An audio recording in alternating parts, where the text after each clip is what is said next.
I'm Jessica, 29. Standing in the foyer of the suburban mansion I've quietly paid for with 10 years of double shifts. It's Christmas Eve. The house smells like expensive pine, and I'm holding gifts I can barely afford. I walk to the dining table, ready to take my usual seat, but it's gone. In its place sits my sister Ashley's designer handbag. When I ask where I should sit, my mother doesn't even look up from her wine. Don't make a scene, she snaps. Just grab a stool from the kitchen. You're just a burden anyway. That single sentence didn't just break my heart, it woke me up. I didn't scream. I didn't beg for a seat.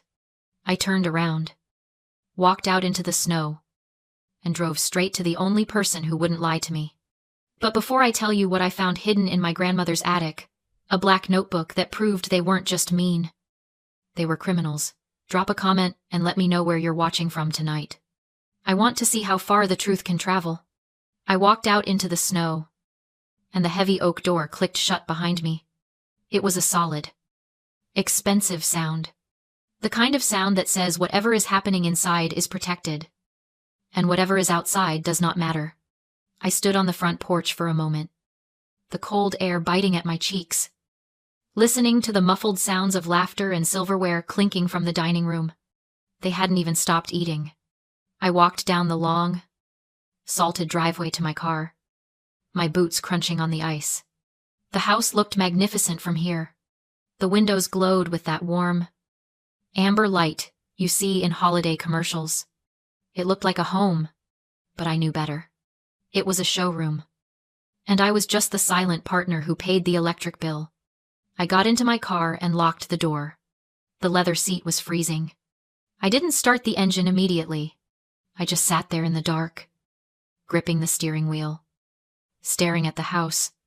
My mind kept going back to that empty space at the table. It wasn't just about a chair. It was the culmination of a decade of erasure. That designer handbag sitting where I should have been wasn't an accident. It was a symbol. For years, I had been slowly replaced, inch by inch. In family photos, I was always the one holding the camera, never the one in the frame. At birthday parties, I was the one cutting the cake and serving the guests, never the one making a wish. I had become a utility to them. I was the plumbing inside the walls, essential, invisible, and only noticed if I stopped working. Ashley was the art on the walls, there to be admired. I was there to function. And tonight, they had made it clear that my function was no longer required. Even though my funding was... I pulled my phone out of my pocket. The screen seemed blindingly bright in the dark car. I opened my banking app. My thumb knew the movements by heart. I navigated to the scheduled transfers tab. There it was, right at the top. Pending. $2,000. Recipient mom. Frequency monthly. Next transfer date, December 25th. Midnight. For 10 years. That transfer had been my subscription fee for a family.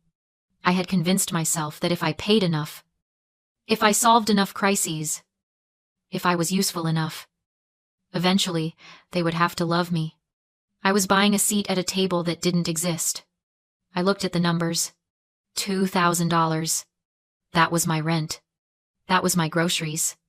That was my future. Drained away every 30 days to pay for a mansion I wasn't allowed to sleep in. My finger hovered over the cancel button. My heart wasn't racing. My hands weren't shaking. I felt a strange, cold clarity. It wasn't revenge. It was a business decision. The contract had been breached. I tapped the screen. A little box popped up, asking if I was sure I wanted to cancel this recurring payment. I whispered, yes, into the silence of the car, and tapped the button. The status changed from pending to canceled. Just like that. The flow of cash stopped. The pipeline was cut. I started the engine and backed out of the driveway, leaving the warm glow of the mansion in my rearview mirror. I didn't drive back to my apartment in the city. I couldn't stand the thought of being alone in a quiet room. Instead, I drove 40 minutes north, away from the gated communities and the manicured lawns, out to where the streetlights thinned out and the roads got rougher. I pulled up to a small, drafty wooden house that leaned slightly to the left. The paint was peeling, and the porch sagged. But there was a light on in the kitchen window. This was where my grandmother, Eleanor, lived. It was the only place in the world where I didn't have to pay to get in. I knocked on the worn wooden door, and a moment later, Grandma Eleanor opened it. She looked small in her flannel nightgown, her gray hair loose around her shoulders, but her eyes were sharp. She took one look at my face and pulled me inside without a word.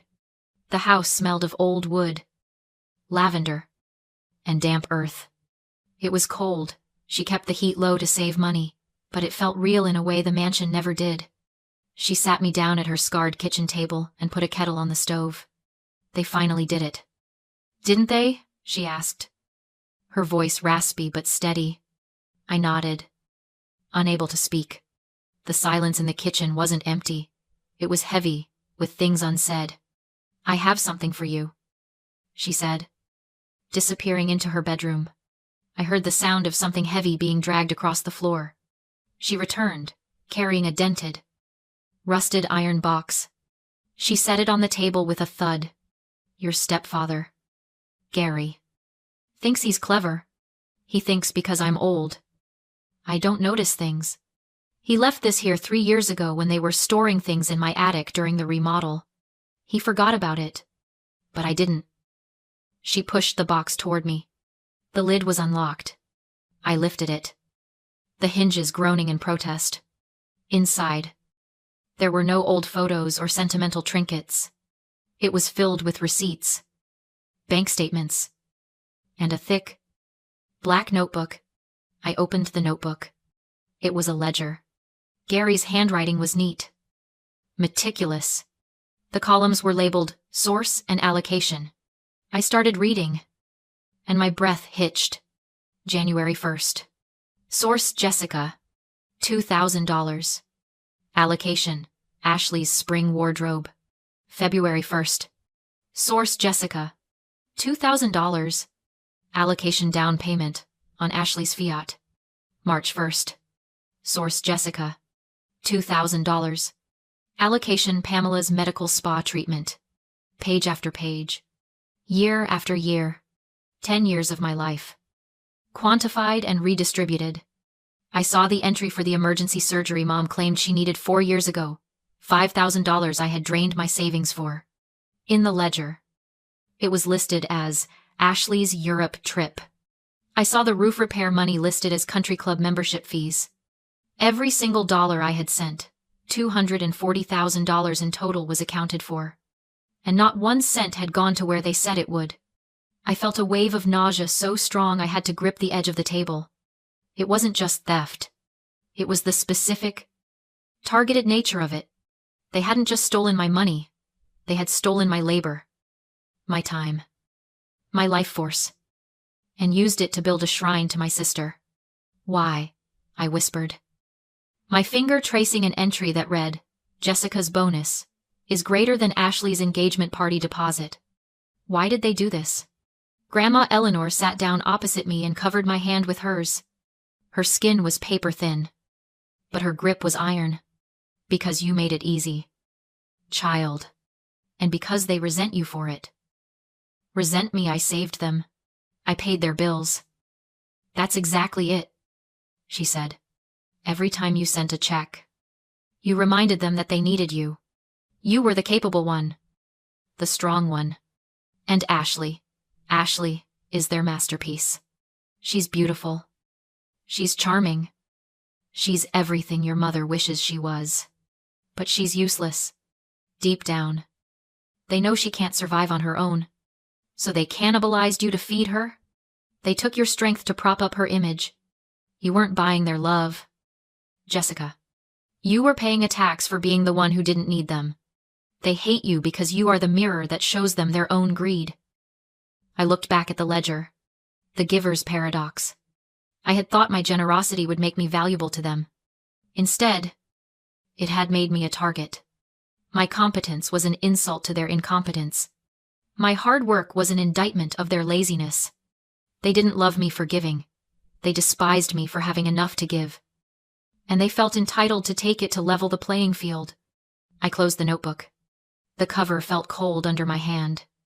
The sadness was gone, replaced by a cold, hard knot of fury. This wasn't a family. It was a parasitic organism, and I had been the host. "Can I keep this?" I asked. "It's yours," Grandma said. "It always was." The first of the month arrived with the precision of a guillotine. Usually, by 9 o'clock in the morning, my phone would chirp with a generic text from my mother, a thumbs-up emoji, her shorthand for payment received.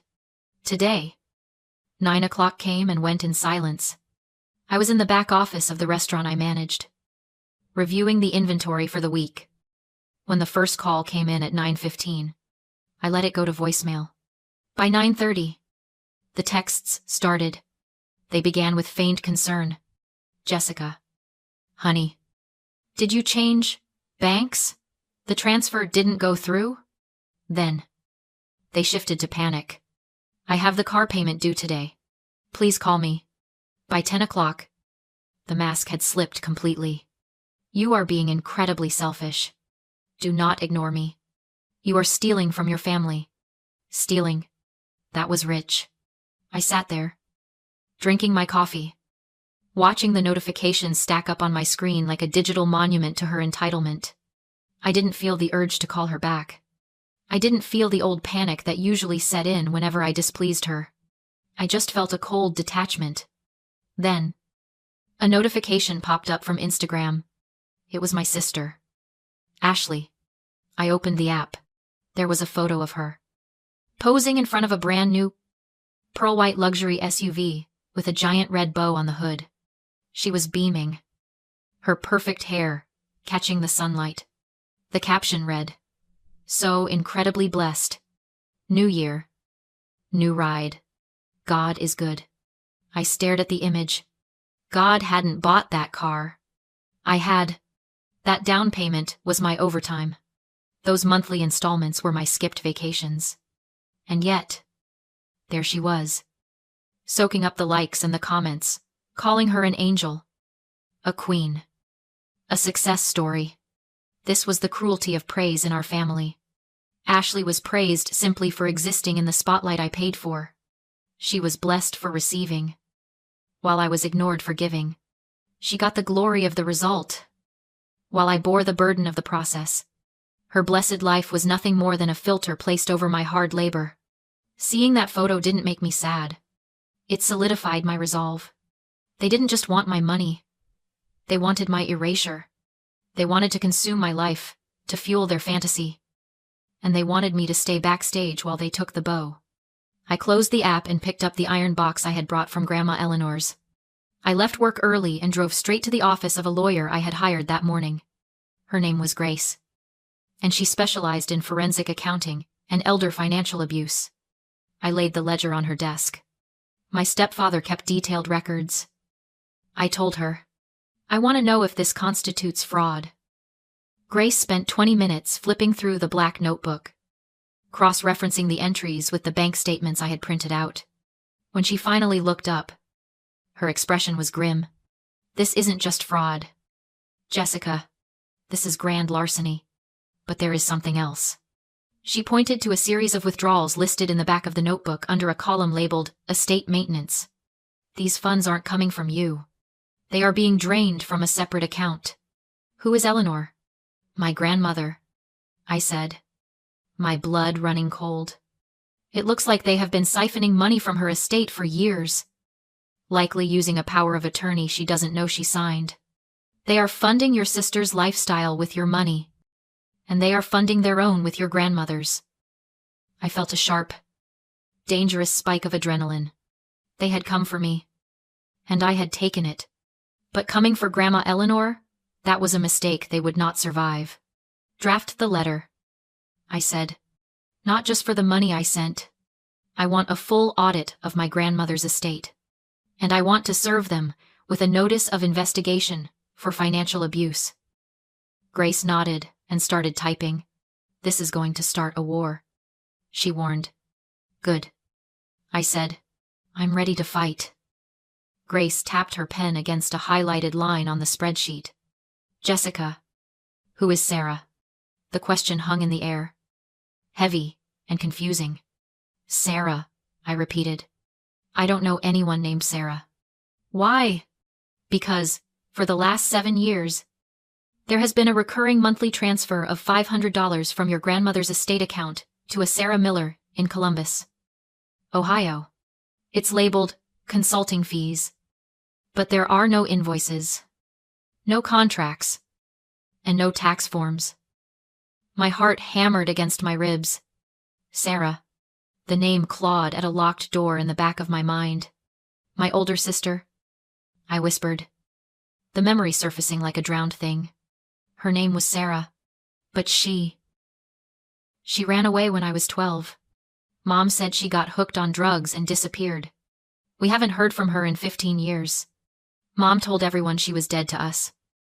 Well, Grace said, sliding a piece of paper across the desk.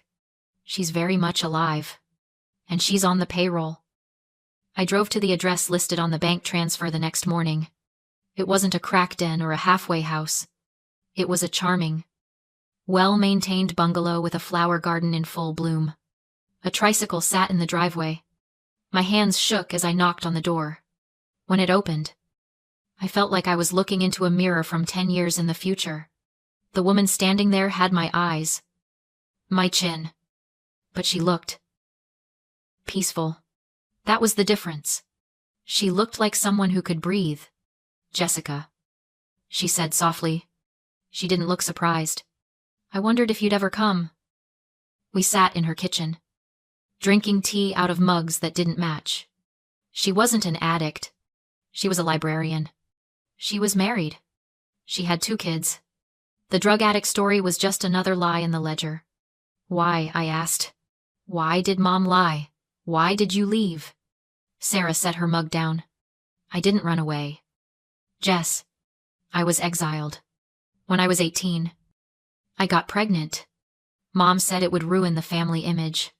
She gave me a choice: get an abortion and pretend it never happened, or get out and never come back. She said I was a cancer on her reputation. But the money, I said. Grace found payments. Hush money, Sarah corrected. Grandma Eleanor found out where I was 7 years ago. She wanted to help, but Mom intercepted the communication. Mom agreed to send me a small stipend from Grandma's accounts if I promised to stay dead. If I ever reached out to you or Ashley, the money would stop. And she threatened to sue for custody of my son, claiming I was unfit. I took the deal. I needed to protect my family. She looked at me, her eyes filled with a sad, ancient wisdom. I know you think I abandoned you, but you have to understand the price of toxic filial piety. We are raised to believe that honoring our parents means sacrificing our souls on their altar. We think that if we just cut off enough pieces of ourselves, we can finally fit into the mold they made. But it's a lie. I didn't leave because I didn't love you guys. I left because staying meant watching myself die by 1,000 cuts. Leaving was the only way to save the person I was supposed to be. I felt tears streaming down my face. I had spent my life trying to be the good daughter, paying for the sins of the bad one. But there was no bad daughter. There were only victims. I have something for you, Sarah said. She went to a drawer and pulled out a small digital recorder. Mom called me last week. She was in a panic because your payment didn't arrive. She thought I had told you. She admitted everything. Jess, the fraud with Grandma's estate, the lies about me, the way she used your money to buy Ashley's car. It's all on here. She placed the recorder in my hand. It felt warm. It felt like a weapon. She has a wedding to pay for on Saturday, Sarah said, a hard edge entering her voice. Ashley's big day. I think it's time the guests met the sister who paid for the champagne, and the sister who paid for the silence.